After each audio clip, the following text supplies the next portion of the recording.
Welcome back to Real Clear Radio Hour, brought to you by the Competitive Enterprise Institute. I'm your host, Bill Frezza. We're pleased to welcome Levi Morehouse, founder and CEO of Ceterus, Inc., his latest destination on a fascinating serial entrepreneur's journey. Levi, welcome to the show. Hey, Bill. It's great to be here. Levi, like my own sons, you were born on the leading cusp of the millennial generation. You went to high school during the roaring 90s, graduated college just around the time of the dot-com bust. And as did many of your cohorts, you grew up imbued with the dream of entrepreneurship. I asked you on to share some insights from your journey, which is still a work in progress. What is it about the idea of starting and running your own company that you found so alluring? So growing up, my family wasn't entrepreneurs. I didn't have a ton of that around me. But as I went through school and started reading, I just started to really think entrepreneurship is very exciting to me. And there's a variety of reasons. You know, there's all the things that people think of freedom and making a lot of money and you know, all those kind of things. But I think when I boil it down, and I've tried to think about this question a lot, why am I so driven to do this? And why was I from a very early age?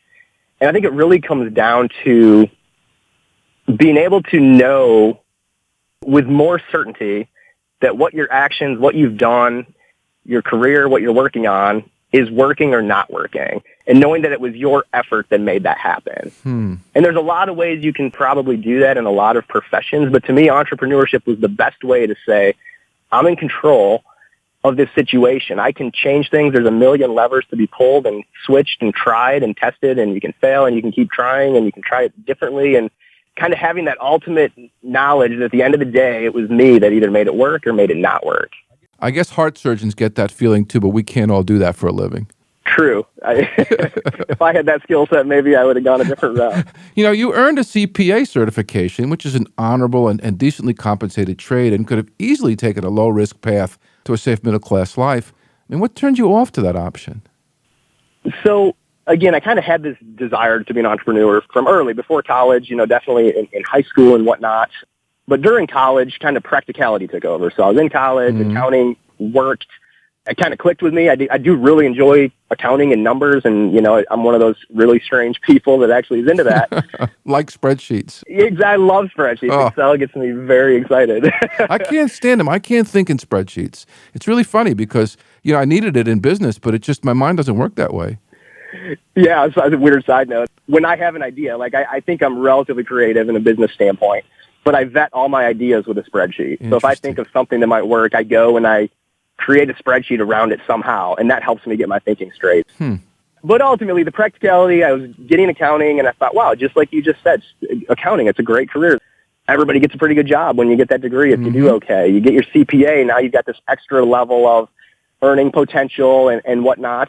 You know, that looks great. So I pursued that with vigor. I got an internship at the firm I really wanted to be at. Ultimately got a job offer there while I was still in college to start as soon as I completed it. And I went to work there for a few years. And again, it was a great experience. But in there, that desire that I had to be an entrepreneur just didn't go away.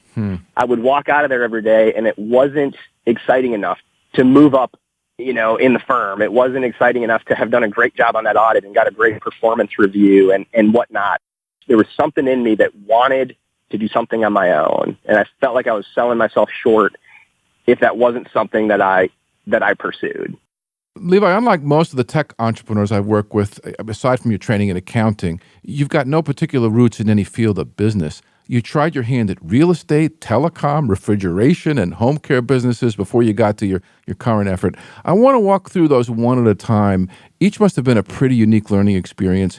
You bought your first house with a modest mortgage at age 19. How the heck did you pull that off? Sure. So I knew I wanted to be an entrepreneur. That was clear. And I also was very willing to work hard and to try things. What I didn't have a clue of at that time was what I was going to do as an entrepreneur. I read the book Rich Dad, Poor Dad, I've talked to a lot of people since that have read that book. So again, a great book, but largely what it led me to believe was you need to accumulate assets and do these things if you want to be an entrepreneur, and real estate's a great way to do it. And it probably is. I found out it wasn't for me, but again, I was 19. You know, I was working hard in various jobs so I could get a mortgage, and I decided I needed to get into real estate. So I bought that house. And then just long story short, I bought and sold several houses over the next 5 years. I got married very young. I think me and my wife were in like 6 different houses in the first 5 years we were married. And that was selling them, flipping them, making money, or renting them. And again, all along the way, there was really no competitive advantage that I held in that space, other than the fact I could go and get a house, and I didn't mind scraping up dirty houses and painting them and doing those kind of things. That, again, was not something I was that uniquely gifted at. But it was my first try at something, and I learned pretty quickly that wasn't going to ultimately be what took me where I wanted to go as an entrepreneur. Well, the next stop was a small telecom contracting business. Tell us about that. Sure. So throughout high school, I had worked in a contracting business where we installed network cabling. So this was, the internet was still kind of new, as crazy as that sounds. And we would install Category 5 cables to get people online at high speeds. It was when modems were kind of going down and this high-speed connection was coming in before Wi-Fi was very widely adopted. So I'd done that in high school, and I loved working with the guy I worked with, but I, being kind of the entrepreneur, I thought I could probably do this myself, and I could probably start a great business doing this. I know how to do network cabling. Again, I wasn't at a point where I was ready to cut loose. I did have a family, and I needed an income, and I hadn't considered getting investors and things. Again, entrepreneurship was new to me. I didn't know all those things. So I started a telecommunications business on the side while I was working at a CPA firm, which I'm still working there, which has pretty strenuous hours, as associated with working in public accounting. But I thought I should start this on the side. I actually hired my brother to kind of run the business. He had just graduated college. He had done some cabling with me before, but I owned it, managed the business side, and he was out actually cabling up buildings. Again, I was going to what I knew. I didn't have any amazing passion for telecommunications, but I knew I could start a business in it. I had seen something there, and I took a stab at it. How'd that work out? It didn't. It wasn't, it gradually just got let go. It wasn't epic, colossal failure or anything. Again, there's very little in the game in terms of financial ruin potential or anything. But what it was really hard. I learned the lesson I took out of that, or if we zero back one, out of real estate, the lesson I learned was I didn't really have a competitive advantage there, and I wasn't real passionate about it. It wasn't going to set me apart. In telecommunications, I learned sort of the same lesson, but bigger was that if I wasn't doing it with all my time, it was going to have a really hard time succeeding. It's hard to that early when you're not a big money person, have somebody run your business for you. At least for me, I had to be hands-on vested. I think if I had chosen to and made that my full-time thing, that business could have worked. Looking back, I'm glad I didn't. It's not a scalable business. It may have kept me from doing what I've done since. But the lesson was, doing it on the side while I've got a full-time job is not going to be the recipe for a massively successful business. Now, your next stop was a family refrigeration business? Yes. So out of the CPA firm, my father-in-law actually has a great refrigeration business where he designs industrial refrigeration systems and sells the components. And again, it's an incredible business. And he said, hey, what if you came on board with us? And we had discussions, and I thought this would be great. I can do their accounting. They wanted to kick their sales. They sell a lot of parts for various manufacturers. They wanted to set that up to do international. So I was going to do some web marketing and building out, some technology for them, and just a variety of things, kind of the accounting, but a whole bunch of other things with the business. And ultimately, with the intention of, if this works out, why don't in the future we look at the opportunity to buy into the business or ultimately buy the business out, way down the road. Again, my father-in-law was still a young man, so that wasn't anything impending immediately, but it was something that was on the horizon. I thought, okay, well, maybe this is my shot. It's a good business. It's operating. It's a great place. I can learn a lot. Yeah, a lot to be said for family businesses. Yeah, absolutely. Absolutely. So, went into that again, looking at it backwards. There wasn't any amazing passion for refrigeration that I had, which isn't necessarily the end of the world, but that was it was a good opportunity that was there. Long and short of the story, the timelines were a little different. That itch of mine to really be in charge and ultimately be responsible probably wasn't going to wait for the time that took, and kind of a mutual decision to to part ways and move on. So you're ready to try something else. I'm curious how you talked your wife into acquiescing to you taking a 70% pay cut to start a home care business. My wife is amazing in that she's very, very supportive of me kind of chasing my dreams as it is entrepreneurially. And that was the ultimate test of it, was there. I think she could sense in my other jobs that even if things were going well, I just wasn't as impassioned about them as I wanted to be, and there was something missing. So I think the fact that I told her this could work, just give us a crack at it, she was willing to do it. Now, if I told her that would be the outcome of year one, that might have been a different story. Mm-hmm. You know, the first year took a while to get things off the ground. There's no doubt about it. But she's been incredibly supportive. One thing I've always told her, and that maybe is a nice thing to having that CPA as well. I've always looked at that as a huge safety net. Fallback, sure. And I said, bottom line, if in a short amount of time we're not making equal money to what I could make with just a normal job as an accountant, then I'm not going to make you do this forever. You know, let's give it some time. But ultimately, I'm not just going to be delusional. If things just don't work, if I'm just not able to hack this, it's not a one-way street. So how'd the home care business work out? The home care business was fine. It actually still operates today. I learned in that, though, that I wasn't a medical professional. It wasn't truly my passion. I could run that, but it just wasn't going to grow and scale the way that it could with the right person running it. So on to the next one. On to the next one. So, Levi, when did you have the aha moment that led you to your present venture? So, and I like to kind of call it, as you know, you hear about, talked about a lot of times in starting a business, you have product market fit. And with me, I add a component to that. It's product market founder fit. I knew I wanted to be an entrepreneur and a founder, and I tried a lot of other things. Where the product and the market were both fine for all those things I tried. A lot of people make them work. It wasn't the product market founder fit. And that's what I ultimately ended up with. So what happened was I was doing the home care business, and it wasn't taking off. As you mentioned, I took a 70% pay cut the year I was doing that exclusively, and that just wasn't going to work. And I thought, well, before I go and get a job, let me think, what else could I do?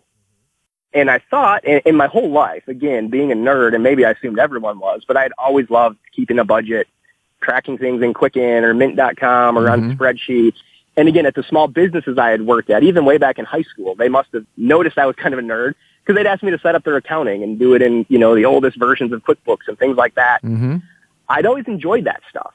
You know, I didn't realize until the more I'd been in business, worked at the CPA firm, worked in all the different businesses, and realized accounting, back office, financial reporting is something that's not done very well by small business. And it's a pain in the butt. It's a huge pain in the butt. Even if it is done well, nobody wants to do it. They don't like it. It's like taking out the garbage. I mean, for a lot of us, it is. Exactly. It's take out the garbage or worse, you know, to most people. But I didn't realize that. It literally took me a while for that light to come on, that I love this. I'm actually pretty good at it. And most people hate it. Yeah. And there's a lot of small businesses out there, and I love working with small businesses. So this whole thing kind of came together.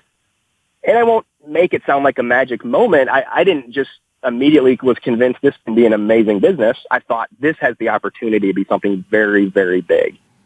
But at the same time, I can start tomorrow and go try to get some business to start making a little bit of money and build this thing. I mean, accounting software and services is a very mature space. What made you think you had a competitive advantage? Because small business can use software that's out there. There's amazing software that's been created, but they have to do the work themselves. So your added value is more in the assistance. It's not in the software. It's in the assistance and the software. So today we're actually building automated accounting. So there's actually pieces that have always been done by a human are being done by automated machines. But we started it by doing the work in the accounting software for our customers. How did you finance Ceterus, your business? So I bootstrapped it along the way. I started by just doing a lot of grunt work myself. Old-fashioned way. The old-fashioned way, exactly. And again, back to the point of my wife and her tolerance, I found out I was okay at selling and that there was a huge need for this service. But all along the way, I never stopped and took consulting-type money for myself. I always paid myself that bare amount that I had told her. Whatever I would be equivalent to in the accounting market is what we'll pay ourselves. So I funded it myself. Did that up for roughly 6 years, at which point we started developing our own software. And to do that, we took on some funding, the kind of a royalty venture debt situation. And right now we're actually fundraising for our first equity round. Wonderful. So what does the current ownership structure look like? So the ownership structure right now is myself, and then I have a stock option pool for key employees. And how much are you looking to raise? We're raising between $2 and $4 million. Okay. So what kind of customers does Ceterus target? When I started it, we just took any kind of small business or small nonprofit that existed. Mm-hmm. And there's a demand amongst all of them. What we found was to really be effective and to grow a scalable business, you had to segment that very, very, very small. Our plan now and what we've been executing on for the last year and a half is very specific niche markets within small business. And those are typically franchise concepts. So franchisees within specific franchise concepts where our reporting value add is really high because they can benchmark themselves against our other customers in that space. And our software is tailored to that, and everything's very much built around that space. So we've approached the small business market from a niche perspective is what we call it. But as of today, most of the time those break down into franchise concepts. And what does it look like geographically? United States. So due to currency issues, we stick purely in the United States. But from day one, I wanted a nationwide company. I didn't want a local business. And we've always had a really good spread around the country. That's still a lot of ground to cover. Have you opened offices in multiple cities? We do. We have official offices in both Michigan as well as Charleston, South Carolina. But then we also have a presence in Atlanta, up in Pennsylvania, Indiana, and we're looking to expand that all the time. To the extent that you're willing to or that you can, give us some insight into your revenue growth. So I won't state any specific figures, but we've grown 70% year over year from inception. And in the past year with our software product, that grew over 500% in the first year we've had our SaaS product, essentially. So kind of had this morphosis from an outsourced service business to a SaaS business. That'd be a software as a service business model. And that side of the business has really gone exceptionally well. So since you haven't taken venture capital yet, I assume you're running this thing pretty much at break even? Yeah, exactly. With a few exceptions of certain months where we go deep and, and borrow a little bit to cover things, we would run it at break even. Most startups I've been associated with go through a near-death experience at some point in their lives. Did Ceterus face anything like that? Near death, I wouldn't say that. We've had many periods that felt like torture. Where maybe death would have been a better outcome. Yeah. We've got a very diverse customer base. Each customer pays a relatively small amount per month, but we just have a lot of customers. It's a volume thing. So there's not a customer that could leave or something like that could really wipe us out. Same from kind of the staffing side. Our team's amazing. Any staff that leave is very painful. But as far as near death, I don't think we've ever been on the doorstep of death. But again, there's been many periods. It's been a very, very much of a grind getting to where we are today. Have you had to reach into family savings to make payroll now and again? I've had to on my own, yes. I haven't tapped any other family members, but yeah, myself, we've had to hold off paychecks and do those kind of things for sure. And there's been times, we're not there today. Today we're in a strong position.